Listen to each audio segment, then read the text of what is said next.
No matter how long you've been in leadership, you never outgrow the need for great mentors. In fact, the longer you lead, the more important it becomes to learn from people who have been where you are and have done it at a high level. Today's episode is exactly that. This is more than a conversation, it's a mentoring session because today we're sitting down with a leader who has shaped both Courtney and I's journeys in a very real way. He's someone who not only has led at a very high level, but develops other leaders every single day. And if you're listening today, our hope is that you walk away feeling like you've just gained a mentor too.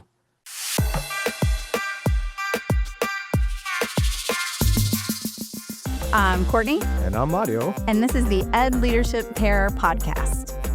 Before we introduce today's guest, Mario and I should probably tell you something. The reason we're sitting here today is because of one principal who took a chance on both of us. Years ago, this man hired both of us into our first assistant principal jobs. We met actually while working for him, and that changed both our lives. So today's guest isn't just a national expert or our first guest. He's actually a part of our story. Dr. Phil Warrick, thank you so much for joining us today, sir. Thank you for having me on. You are someone who has spent his entire career leading, learning, and developing others in this field of education. For our listeners, please know that Dr. Warrick has over 25 years of experience as a teacher, an assistant principal, a principal, and a superintendent. Along the way, Phil has been recognized as an outstanding educator.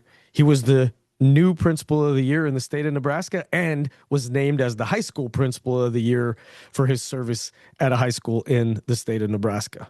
He's been part of leadership institutes both at the state and national levels, including work with the Gallup organization and the Texas Principals Visioning Institute, helping shape education and educational leaders across the country. Today, he works with schools and leaders across the country as part of Marzano Resources, focusing on systems leadership through the High Reliability Schools framework, instructional best practices, assessment practices, standards-based grading practices, and collaborative teams. He is an author or a co-author on 11 books, several of them bestsellers. And you speak at large conferences. You are one of the most well-known names in our field, so it's truly an honor that you were willing to join us today. He's super fancy, is what you're saying. He's bougie. You know what? I'm a result of the people I've been smart enough to hire. I love that. And that happens to be two of you. And so the fact that I get to be your first guest is, to me, honestly, a really dignified personal honor. And I thank you for that. Thank you. We would not have it any other way. So you have coached leaders across the country. Obviously, you've coached us. And before that, you were leading real schools with real kids and real teachers every day. And so when you look back at your time, we're going all the way back to principal days. What do you think you understood about leadership earlier than other people understand?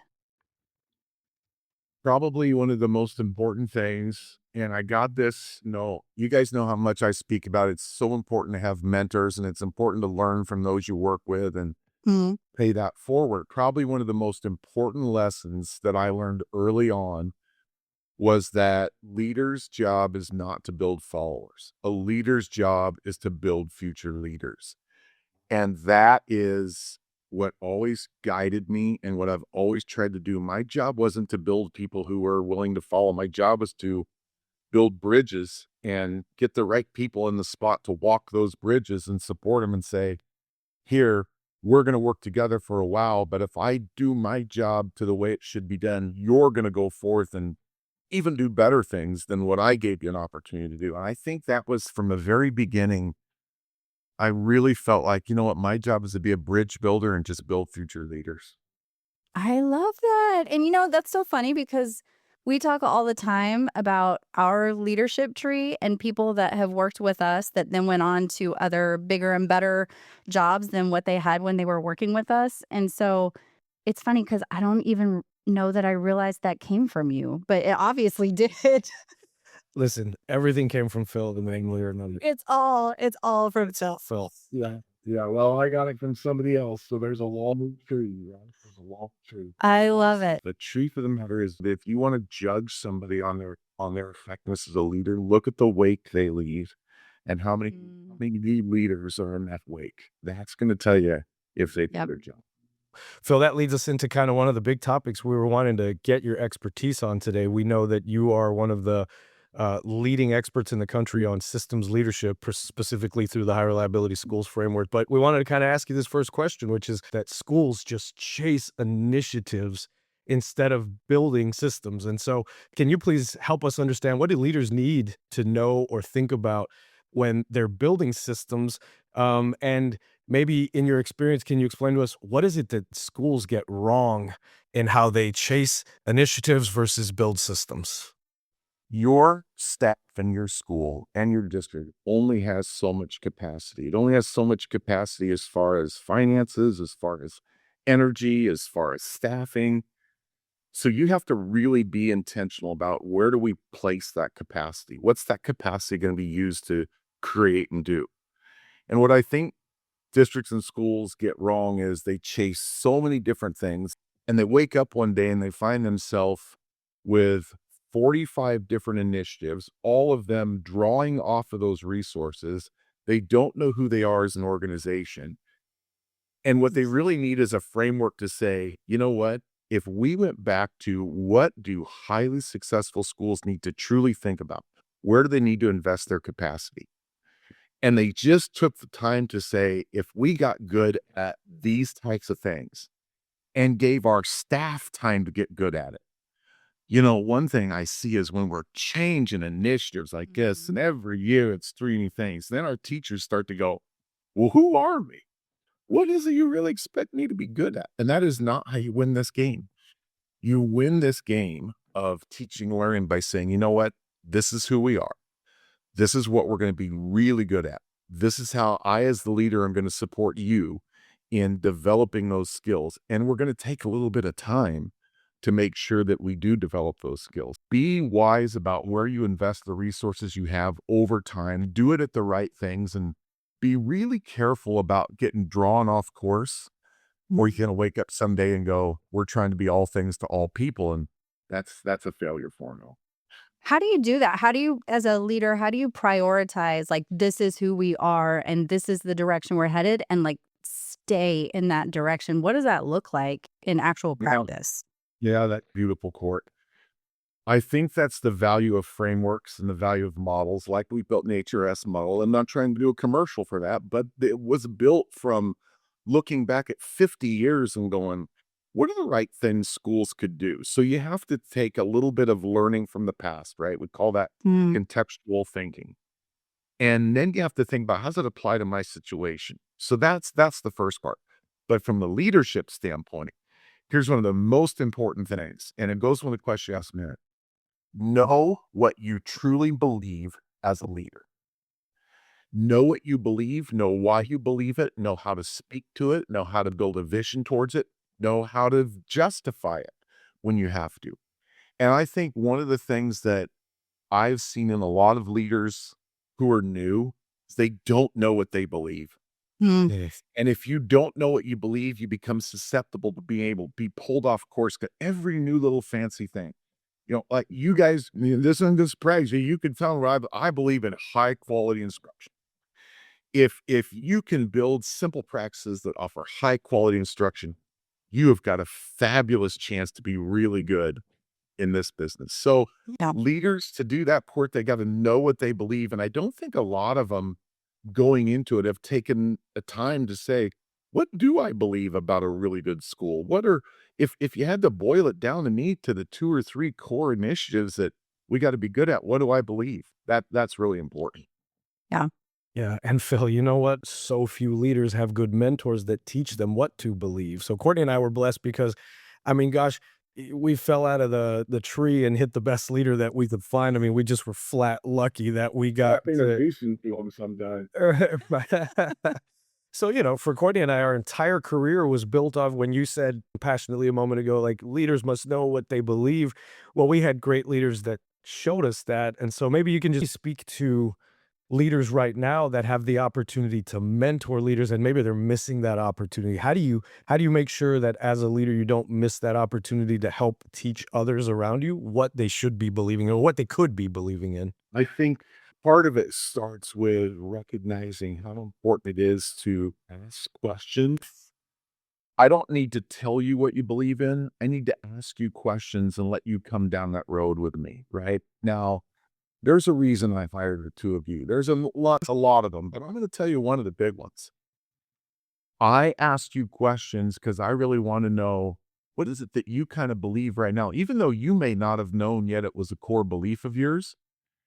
And in both of you, you are so strong in your belief of core instruction that I was just like, yep, these are my people right here. This is exactly where I go. So I think leaders, Mario, have to ask the people, whether they're on their leadership team or they're going to be candidates, what do you believe? Where are you at in this? What do you think really helps the school, helps the classroom be the most effective as can? And then as the person new to leadership, what that does for me, it causes me to think. It causes me to go back in my side myself and go, what do I believe? Because there's a lot of people that just they're not asked to think in that way, right? And it doesn't mean there's wrong answers. There's not wrong answers. Yeah. Sometimes there's no answers yet.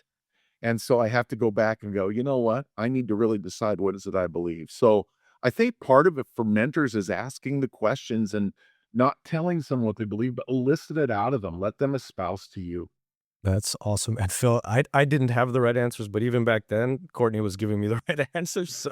So between you and Courtney, yes, sir. That's like, okay. That's the only way I'm still sitting here right now, all these years later, 25 years later. Between the two of you, I'm able to make it work. You can make it through. You got it.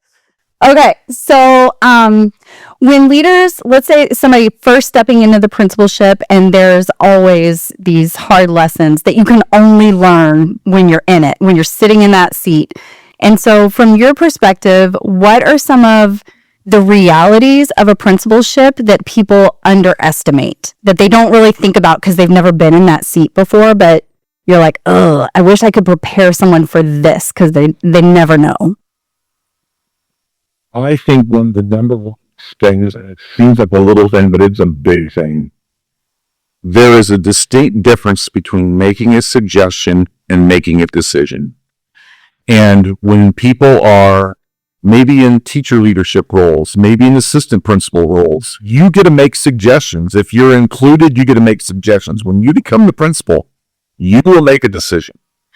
And there's a very big difference in making a suggestion, making a decision. With that in mind, if I could give people advice along that, I would say this: you don't always have to make a fast decision. One of the things I see new leaders get involved in is, it's kind of like when you hear people level up in a sport, they go, boy, the game moves so much faster. Well, guess what? When you get in the principal seat, the game starts to move faster. And you got to really think about, hey, take a deep breath, slow it down, and it's okay not to make snap decisions. That is a very hard lesson people learn, because early on in their career, they make snap decisions. And it's not even that they thought it wasn't the right decision, but they didn't slow the roll down just a little bit to go, okay. Yeah. Rather than feel like I'm the principal now, I'm supposed to have an answer for this right away. No, it's okay to say something like, you know what? I want to make a thoughtful decision, not a quick decision. It's okay to take 2 steps back to take 10 forward. I think of all the things that throw the curveball at people early, it's how the game speeds up and tracks them into making quick decisions. That is such a great point. And it feels like, you're right. It feels like you have to have all the answers. Like you're the one that's supposed to have them. And you feel pressures that may or may not really exist that feel like it has to be made quickly. That's such a good so easy to do. Yeah, I mean, right, because people don't realize, but the minute you're in a leadership position and you're in the office, boy, that game speeds up. Yep.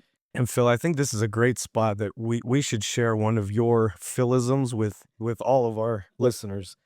No, because right here, what you taught me, and I kept this for years. I kept it, I mean, all the way through, my leadership career.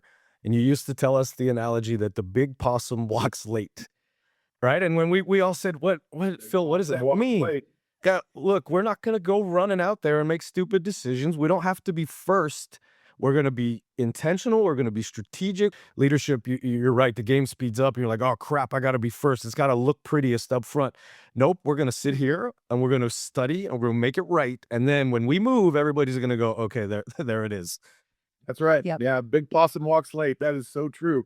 Right, all the other little possums, they've already gone. They've already said, "Oh, no, our turn to go," and then we'll show you where the food is. So that's Exactly. Yeah. Yep. Phil is famous for his Philisms, much like Big Possum walks late. Listeners need to understand that Phil joined us. We're Texans, and Phil is a Nebraskan, as born and raised. And so when Phil moved to Texas, there was just some culture. He brought his culture down to Austin, and we had to all kind of meet in the middle and figure out what he was saying. Had to learn to speak. this guy. Loved it. Well, I appreciate that, but you know what? You guys adapted quickly. I learned a lot from you. Hey, will you do us a favor? Could you just tell us one story, if you can remember back to, you're talking about things leaders get wrong. Tell us just a quick story about something you remember where you said, look, I didn't do this very well. And maybe so that people understand that even great leaders that stand on big stages and write big books, that, hey, there were bumps in the road for you as well. Well, let's talk about why I know the big possum walks late. I was a new assistant principal. I had a great mentor, Dr. Brian Maher, who was still one of my dear friends to this day, and in fact is now the state commissioner of education for the state of Nebraska. Oh, wow. So, I had the opportunity to work with some people who taught me a lot of things. One of the things he did for me, like I've talked about, is he empowered me. He said, look, this is going to be your part of the operation. I trust you to run it. Check them with me if you need to, but it's your part of the operation. So one of the things I was in charge of and oversaw as assistant principal were our activities program. And we had a thing that was just kind of a draw off of our school calendar. It's called Activity Day. I'm a new assistant principal here, right? And I'm just like, man, this Activity Day just takes a ton of our time away from our assistant or from our school calendar. Really kind of handcuffs us at times. So I just thought, we're going to move forward. When I have my meeting with the activity sponsors, I'm going to tell them, it's probably time to get rid of Activity Day. Oh, no. Oh. You know how when you say something in a room and the tension immediately changes and you feel like the thunderstorm just rolled in? Oh, yeah. So here I am, Mr. Know-It-All, new assistant principal. Hey, guys, couple of things. Let's start with this. You know what? I've been looking at the calendar. I think we're going to get rid of Activity Day. It's probably a good thing I'm still alive. What I hadn't done anything is go back and understand, why is it even here? Why do we work around it? Well, long story short, we had a school district that ran 15 bus routes. For our activities to meet after school now on a regular basis was really going to put a hampering on probably a third to half of our students participating in activities. Trust me, that's when I learned right away, the big possum walks late. You slow your roll, you do your investigation, you talk to the right people, you understand it completely before you just go make a decision. So, oh yeah, I screwed that one up pretty well. That was about a month into the job. Oh, no. And you asked me, can you remember back? You don't forget those. No, stays with you forever. Yeah, because the other thing I did, and this is important for leaders to know, I also went in and apologized to them for that later. You have to, an old adage is you never offer an excuse when it's an apology that's necessary. And so I went into them later at their meeting and I said, look, you guys, first of all, I owe you a huge apology. Apologized to them, told them what I did wrong, and they forgave me. And you know what? We moved forward in quite a successful fashion after that. Oh, those apologies go a long way. And can you say that again? Yeah, never offer an excuse when it's an apology that's necessary.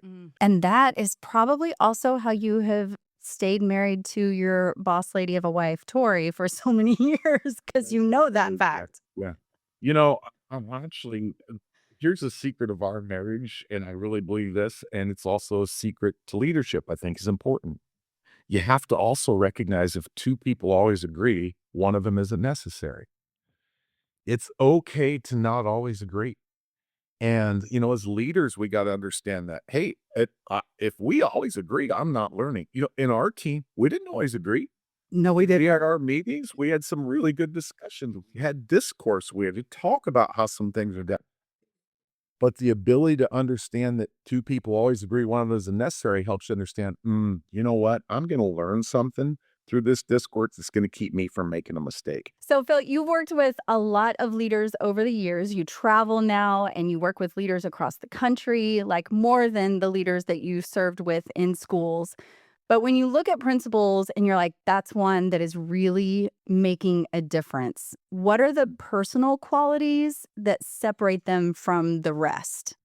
They understand that they have a purpose greater than self. Their purpose is not about, oh, I get to be the principal. Their purpose is about really taking their organization and doing the right things. And as part of that purpose greater than self, they understand that I'm not always going to be the principal here. Someday I'm going to hand this off to somebody else. And my responsibility is to hand off something that is worth handing off so that the person who follows me comes in and says, wow, thank you for leaving this in the shape you left it in. The people who are doing the work the best that I see, that's the underlying quality right now that I see in them. It's beyond you. You just happen to be in charge of it right now. You've gotten this little segment of opportunity. And what you do with it is important, but it's got to be driven by a purpose greater than self. I love it. And one of the keynotes you gave, I remember. So I love the way in your keynotes, a lot of people will have a bunch of words on their screen and you'll just have a picture and you can talk about a picture for 10, 15, 20 minutes and it has no notes on it, has nothing else. And you're such a great storyteller that people are just all in on what you're saying. And I remember you had a picture and it was kind of a forest and there was a path in the forest. And you were talking about walking that path and there's a path behind you. And can you kind of speak to that a little bit? Yeah, that was, the big path from the 30,000-foot view was represent the life of the school or district. It was here before you. It's going to be here after you. Mm-hmm. And then the second picture is just what you see when the trees are all around you, but you see the path going forward. And the metaphor for that is you're in charge of this part of the path. It might be 5 years. It might be 2 years. It might be 10 years. It's not going to be the whole path. What you do with your part of the path is absolutely vital. And really what I ask them to think about there is perhaps just a little bit of legacy building. What are you going to hand off to the person that takes this next? Because it's not your path to own for a lifetime. Right. Thank you. Yeah. And listeners, if you've never seen Phil Warrick speak at an event, you got to put that on your list. And I'm fortunate that I also get to join him at events now. And he just puts one slide up with one picture and you're just sitting leaned in like, oh my God, it's amazing. And then I'll ask Phil, how'd you do that? And he's like, I'm just Phil Warrick. I just do it. No. I am the master of woo. They have a name for people like that. No, you know what, Rank? On goes back to if that picture represents something you truly believe in, you could speak to it. One of my really good mentors, Dr. Doug Christensen, who, when I was an administrator in Nebraska, he was the commissioner of education, and he's just wise. He told me one day something that I've never forgotten. I've proven it to be true.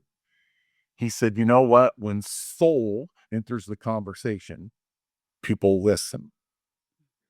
Now, what that means is when you speak from your innermost being, when you speak for something you truly believe, people know it. Yeah. That's awesome. Well, so that kind of, we had a question that we wanted to ask you and you just led right into it. If you could give one piece of advice to a brand new principal who, maybe I just got hired or I'm about to get hired and I'm going to start in the fall, what's that one piece of advice that you would tell them, whether like start doing this, stop doing that, it's kind of give some coaching to somebody who might be walking into this principalship for the very first time? Well, earlier on, we talk about know what you believe. I think that's absolutely vital. You've got to know, hey, as I go and take over this opportunity to lead for however long I'm the leader, what do I believe? However, the most important piece of advice I would give a new leader is you got to be able to manage yourself. before you can lead others. And what I mean by that is you have to know your strengths. You have to know who you are as a person, and then understand, how do I leverage those strengths to help lead others? And part of that means I need people around me with strengths different than me. I need people around me that bring things that maybe aren't a natural strength of mine, so that I can leverage one of my strengths to have them leverage one of their strengths, so that we as a team are really good. You guys know I'm a huge believer in the Gallup Strength Finder. Yeah. Remember, we did that as a team. We knew who each other were. We knew who each other were. And for me, that was really valuable, because then I could look across you guys and go, when we have a project moving forward, here's a natural, really good leadership team. If this person and this person together, they bring 10 different strengths to that project. So I think the number one piece of advice is know who you are, know how to manage yourself, because that'll empower you to manage other people. Phil, what was your number one strength? I know we both know what it is, but I just want you to tell everybody else, because it's my favorite. It's called woo, winning others over. Yeah, that was my number. And so, you got to leverage that. Man. And you did. Like, I don't know that I've ever met someone that is more woo than you are, and it is phenomenal. It's so important for learners to know their strengths, because there is a dangerous moment for leaders. And that is, if your strengths go hyper, meaning you try and overuse them, they can quickly become a weakness. And so you have to know how to manage them and get to the point where you go, okay, my strengths have taken me to this point. Now it's time for other things to kick in. So hiring that team and knowing the strengths of your other folks, it's really important. It's really interesting that you say that, because I think I have worked for my current boss and my previous, when I was a principal and he was my supervisor. I think all three of you they are also higher in woo. And I'm very activator achiever. Yep. And I work very well with the woo people, because I'm not trying to out woo you. I don't need to out woo you. I'm okay, let me do my part now, and let's dive in and start getting to work and do the things. Yeah. And so, one thing I always loved about you, Court, when we'd finish our meetings and we all had our notes in our journal and we knew where we're headed next, you would always ask one or two questions. Okay, let me make sure this is where we're going. Yep. Then, yep. Got it. You'd close that book and you'd go out that door, and here's what I knew. That's going to be great. She is going to go take this thing and whip it. She is absolutely on. But I did need someone like a Dina Schaefer that would sometimes slow me down, because sometimes I could move too fast. And Dina was good about, okay, wait, let's consider all the different angles. And then we got this guy over here who was like, let's just win. We just got to win. Mr. Competition. Oh, I was going to say, you think? Well, that's one of the things I recognized in Mario early on. And that's why I was so, when Mario's an instructional coach, he and I had the opportunity every once in a while just talk about instruction, that he's like, I knew, dang, like, here's what I thought. I think I know instruction. He knows instruction better than I know instruction. I need to get him on my team, because I'm going to learn more instruction from him, and we're going to have a great collaborative opportunity. But the other thing I thought is, that guy's a competitor. Yes. He's coming with me, because here's what I knew about Mario helping run that school. If we use the metaphor of walking down a dark alley, if the two of us walk down a dark alley together, either we're both coming out the other end, or neither of us is coming out the other end. And that's what I loved about it. Yeah. And Phil, that's it, man. And we say that to this day. Sometimes we're walking in North Carolina and we're in a dark alley by accident. And we're like, well, we're about to put this to the test, because we're... You go do that. Yes. Well, I do. Hey, I know who I'm with. Where you going? Have a need of this are coming out. And for those of you who don't know Phil and I in person, Phil is, a tall man, and I am not. And so I told Phil, don't get confused. I can bite, I can scratch. I gotta do my part. I got your back. I'll do my part. I knew that, buddy. I knew that. Well, we appreciate that. When you hired future leaders, or if you today were sitting down saying, okay, I'm going to hire leaders or sit on a committee to help hire future leaders, what is it that you're looking for in somebody who says, "Hey, I'm ready. I want to be a leader." I know you work in schools all over the country. People probably walk up to you and say, "How do I do what you do?" Or "How do I become a leader?" So what is it that in your mind that you're looking for in somebody who thinks they're ready, but you're like, "Okay, I'm checking. Do you have these particular things if you really are ready?" The first thing I think I look for, honestly, is how do they interact with people?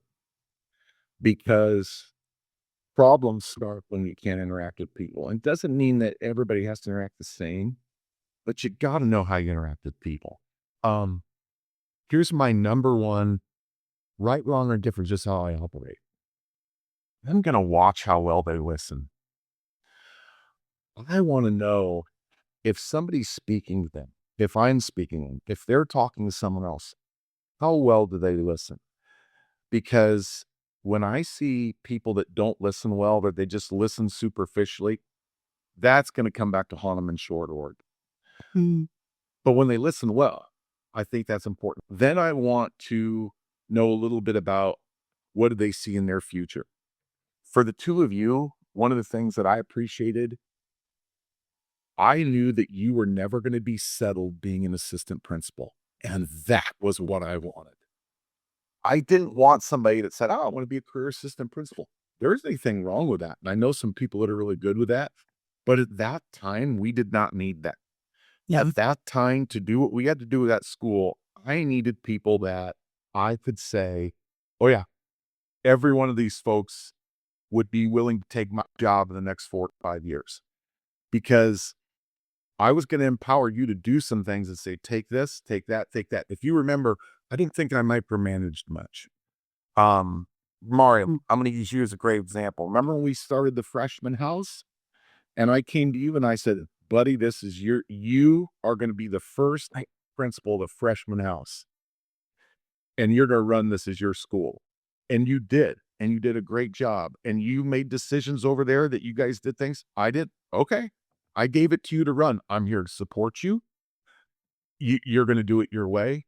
But the reason I had confidence in doing that is because I knew you saw beyond being the assistant principal. So I knew you were going to do that to build yourself as a future principal. And Phil, I would say to you, I don't know that we've ever directly talked about this, that I don't think I knew it. I was pretty young at that point in my leadership, so I don't know that I had enough cognition to know it. But that opportunity to run that faculty, you let me be a mini principal. My career went on to be luckily good. I like you say sometimes, like, God takes care of dummies sometimes, and I fall into that category as well. Led successful schools for a very long time, but I think that was the beginning of it, that you trusted me enough that let me cut my teeth. And I think what you're saying that I resonate so much with is, there were 8 of us on your team or 7, I can't remember. Every single person that was your assistant principal became a principal and more. And Courtney and I have talked about that in some of our previous episodes about how our trees are also big like that. Yeah. So, and I think like you're saying, as a great leader should be able to look and say, I left leaders behind me because I fostered that leadership. Absolutely. I mean, that's the purpose greater than self, right? Am I creating the opportunity for others to become leaders? If I am, okay, correct. That's why you do this thing. But you talk about what I look for. I want to know somebody that can listen, because that's a little bit of a lost art sometimes. And then I want somebody that sees down the road their future in leadership, because they're going to use that to be good now. I would love to hear from you, because I know it's not possible that you always had amazing teams and every person on it was incredible and built for that next level and that next step. And so how did you handle it when you had leaders on your team that you were supporting that maybe didn't have what it took, or didn't have that drive or the commitment to always try to be better? What did you do as a leader to support them, work with them? What did that look like? This might sound a little bit funny, but I'm really serious on this. I think when you get in that situation, you got to practice the golden rule. Okay. Now, golden rule is treat others as you want to be treated. Mm-hmm. I think that's such a thing to live by. So how would I want to be treated if I was out of that person? Well, I'd want a couple things. I'd want someone to be honest with me, to let me know, hey, this is where I really would like you to go, but I'm not seeing that. But I'd also want them to give me an opportunity to see if I could go there. So I was always honest with people, teachers, principals, whoever, if they weren't doing it. And to me, during those conversations, I also, back to the golden rule, I'm going to treat them the way I'd want to be treated in that conversation. It was never about attack. It was never about personal. It was about, look, I can remember saying to one person in particular, right now, I think I see more potential in you than you're seeing in yourself. So let's talk about what I see, and then I want to know what you see, and then let's talk about how you get there, and I want you to think about, is this something I can do? And if it's not, that's okay, but this is what I need you to be able to do here. So it sounds kind of simple, but I do believe it's true. You practice the golden rule, which is treat them like you want to be treated, which is through honesty, through genuineness, through giving them opportunity. But at some point in time, then that will lead to people making a decision. This is or isn't the place for me. And if you do it that way, a lot of times those aren't even hard conversations. They're just mutual agreements that, you know what, thanks for the opportunity, but I'm going to look for something else. Yeah. I have heard you say before, let me help you find somewhere that is a better fit for you. Yeah. And that really was the first time I heard that, where it wasn't about, I'm getting you off my team, I'm getting you off my campus, out of my classrooms, whatever it was, you know what? We're not in alignment. Let me find a better fit for you and I'll help you get there. And you did that for people. And I think Yeah. there were times that you legitimately did find a better fit for them than where they were going to be on your team. Absolutely. I appreciate the fact that you recognize that. Yeah, that was always how I approach it, because I want to know, look, this isn't a personal deal. I do think there's a place for you, and I'll be willing to help you. It just isn't going to be here. And Yeah. absolutely. Well, Phil, as we come to a close with our time with you today, I think we just wanted to ask you a few more questions just to get as much out of you as you're willing to share with our listeners. So, if you could give one piece of advice to every school leader, and that could be campus leader, superintendents, whoever, if you could give one piece of advice to school leaders who are listening right now, what would that be? Make sure you have your life priorities ordered correctly. This profession is amazing, right? It's the most valuable profession in the world, in my opinion. But if you don't have a rightly ordered life, it can eat you. Mhm. So I would make sure that you have your life priorities ordered correctly, and sit down and write them out. Sit down and say, what's the first most important priority for me? What's second? What's third? And work is going to not probably be at the top. It's going to fall somewhere probably in the middle. And the reason I think that's so important for all leaders is there are going to be times when you just got to come back to that list and recalibrate and find your true north again. That's okay. That's what happens in this business. It's not wrong to get pulled off true north, but you got to be able to come back to it and go, you know what? At the end of the day, here's who I am as a person. And that helps you come back to true north. It helps you deal with the harder situations. It helps you deal with the successes as well. And just remember that at the end of the day, if you have your life ordered rightly, your priorities ordered rightly, you're going to thrive in this business. And there's times you're just going to have to kind of, get your compass back on true north. Did you or do you journal? Like, were there times that you literally would sit and write those things down? I still have Court. I could go over to that. You guys can't see it in my office, but a little round table. I can pull out of there a sheet from a yellow notepad that years ago I sat down and I wrote the top 5 priorities in my life and why. And I've never strayed from that.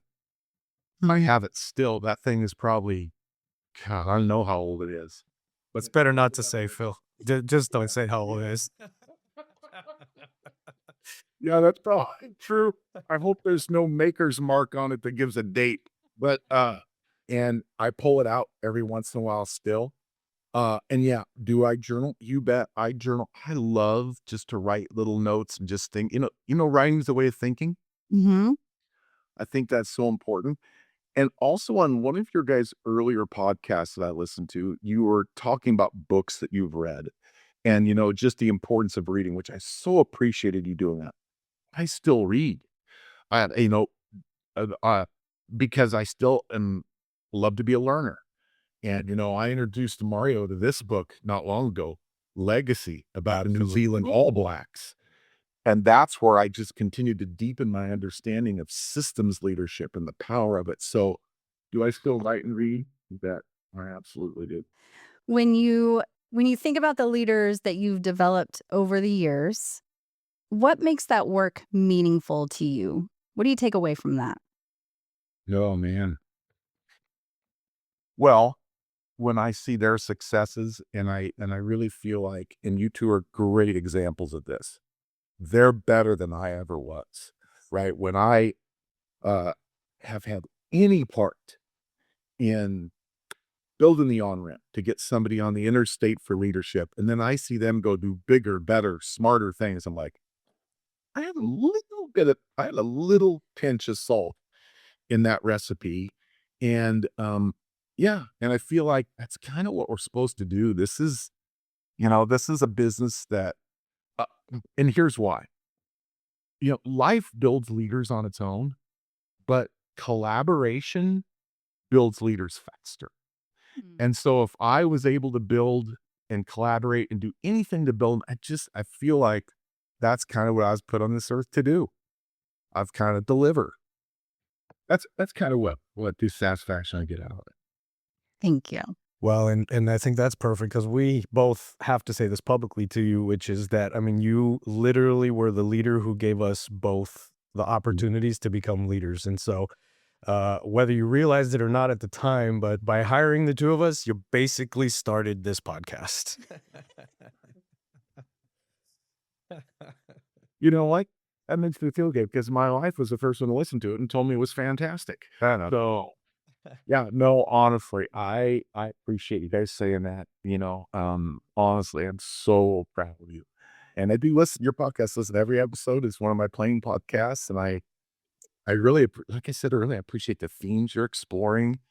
Um anyway, I'm honored to have been on and to have a little piece in who you two have become. And you know what? Look forward to our future together. And also, I think when you go through the leadership, battles together, you also become friends. Yep. And I think that is one of the most important thing. You measure your life at the end. If the last full measure of your life is, here's the people I worked with, and by the way, we're still damn good friends, then you've probably done it right. Ah, well, Dr. Warrick, thank you so much for joining us. And to all who are listening or watching, if you enjoyed today's conversation, please share this episode with a school leader who is trying to get better every day, because I had a year with Dr. Warrick. You had multiple years with Dr. Warrick, but still the learning we had from you just lives on and on and on. And we pass it on to people that we've supported. And so we can't thank you enough. And of course, we love you and know that you are fabulous. I love you too as well. I appreciate this time. Thank you for having me on. I love that guy. He's the best. Yeah, what a great interaction, right? He's just so full of knowledge, so full of wisdom and experience. Every time I talk to him, I feel like I learn something new and different, or it solidifies something in my head. I don't know. He's such a great leader and was so great to work for. Right, which is a great leader, great mentor for both of us. So I think what a treat for you and I to be able to have our very first guest be the man who kind of kicked it all off. And all these years later, and we've known him so long, and he says things, and you're like, God dang, I've never heard you say that before. He's just a dynamic leader and somebody that's uh, cool to be our friend, but also that we're lucky to be around to have access to such a great leader. Yep, absolutely. Well, all right. I'm Courtney. Well, I'm Mario. Thanks for listening.